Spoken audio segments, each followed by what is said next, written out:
The Ohio Valley acts as a bridge from West Virginia to Ohio and vice versa. And although it's one region, inside it operate those two very distinct states with very distinct gas prices. They fluctuate. Ohio is usually always cheaper.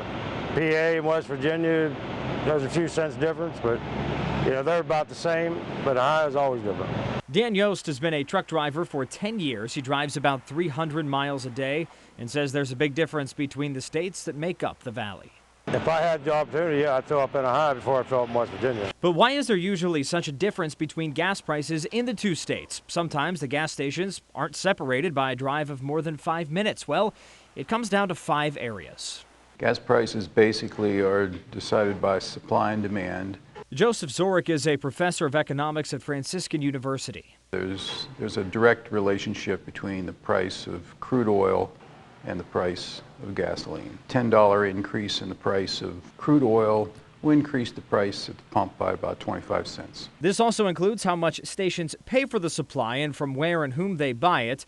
The further the gas is shipped, the higher the cost. The blend also matters. Believe it or not, gas isn't the same in all 50 states, and that can lead to pain at the pump in the more regulated ones. There are requirements in every environmental agency in every 50 states, and it's a very complicated situation. Next up, taxes. Each state has its own gas tax. In Ohio, the tax is relatively low, just over 28 cents per gallon. That number is 4 cents higher in West Virginia, coming in at just over 32 cents per gallon. And if you take a trip to the Keystone State, a dramatic difference. It's a 58-cent per gallon tax there, the highest in the nation. Another thing that can have an effect on the price at the pump is the existence of one of those, a convenience store, and the prices charged for goods inside.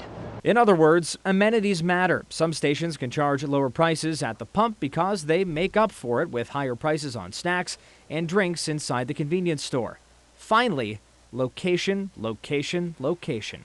One gas station might be near the highway where they get traffic from off the highway. They can charge a higher price than a station that is harder to find.